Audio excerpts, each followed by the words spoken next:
Hello दोस्तों, क्या आप जानते हैं जब दिल्ली की एक लड़की रात को चुपके से निधि वन घुस गई, उसके बाद जो हुआ सुनकर कलेजा कांप उठेगा।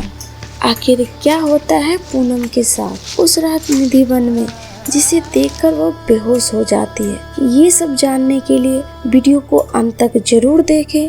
नमस्कार साथियों, आप देख रहे हैं त्रिनेत्र। अगर आप भी श्री कृष्ण की सच्चे भक्त हैं तो कमेंट बॉक्स में जय श्री कृष्ण जरूर लिखें। तो दोस्तों, बढ़ते हैं वीडियो में आगे।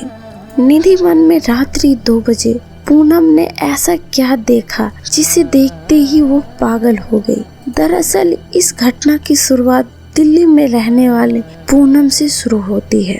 पूनम के लिए बचपन से ही श्री कृष्ण ही सब कुछ थे।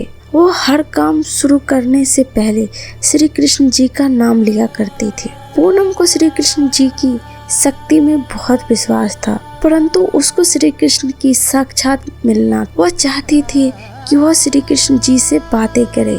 यही सब बातें लेकर पूनम दिल्ली के श्री कृष्ण मंदिर पहुंची। वहां उसने खूब आराधना की, परंतु फिर भी उसे श्री कृष्ण नहीं मिले। फिर पूनम ने मंदिर के पंडितों से पूछा कि मुझे श्री कृष्ण से मिलना है, वह कहाँ मिलेंगे। उतने में ही एक पंडित ने बोला, तुम्हें श्री कृष्ण बस वृंदावन में ही मिल सकते हैं। अगर तुम एक सच्ची भक्त हो तो। यह सब सुनते ही पूनम वृंदावन की ओर रवाना हो गई। उसके बोलने पर पंडित जी ने उसको श्री कृष्ण जी की मूर्ति दिखाई और बोला, लो मिल लो अपने श्री कृष्ण जी से।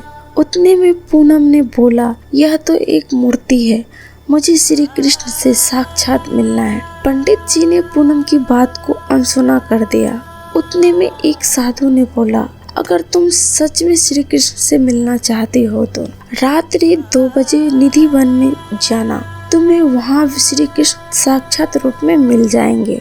पूनम ने साधु की बात मानी और वह निधि वन में घुस गई, परंतु रात में रुकना कोई आसान बात नहीं थी। पूनम जैसे तैसे करके पैरों के बीच छिप गई और श्री कृष्ण का इंतजार करने लगी। रात के 2 बजने ही वाले थे। वहाँ बेसब्री से इंतजार करने लगी। कुछ ही समय बाद उसकी आंखों में एक तेज रोशनी आने लगी। जैसे ही उसने पैर की ओर देखने की कोशिश करी, वैसे ही रोशनी कम हो गई और सारे पैर उस समय गोपियों बन चुके थे और नीलम को श्री कृष्ण भी दिखने लग गए थे। नीलम को श्री कृष्ण जी की पूरी रासलीला नजर आने लग गई थी। गोपियों के संग रास रचाते श्री कृष्ण की पूरी लीला पूनम के सामने थी। वह यह सब देखकर कांप चुकी थी और उसने उसी समय कान्हा जी से बोला कि हे श्री कृष्ण, मुझे अपने कनकन में बसा लो। उतना बोलते ही पूनम बेहोश हो गई।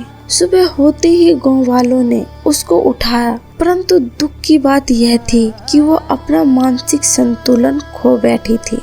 पूनम के मुंह से बस एक ही बात निकल रही थी, जय श्री कृष्ण, जय श्री कृष्ण। उतने में वहाँ के लोगों को पता लग गया था कि पूनम ने रात को श्री कृष्ण जी की लीला देख ली। उसके बाद पूनम ने उसी निधि वन में श्री कृष्ण जी से शादी भी कर ली थी। निधि वन के जंगल में बैठकर वह रोज श्री कृष्ण का इंतजार करती थी। तो दोस्तों, आपकी क्या राय है इसके बारे में, हमें कमेंट बॉक्स में जरूर बताएं। और अगर हमारी वीडियो आपको अच्छी लगी हो तो हमारे चैनल को सब्सक्राइब करके बेल आइकन को प्रेस करें, लाइक एंड शेयर करें। तो दोस्तों, हम आपसे फिर मिलते हैं एक ऐसी ही नई रोचक वीडियो के साथ। तब तक के लिए आप अपने और अपने परिवार का ध्यान रखें। धन्यवाद।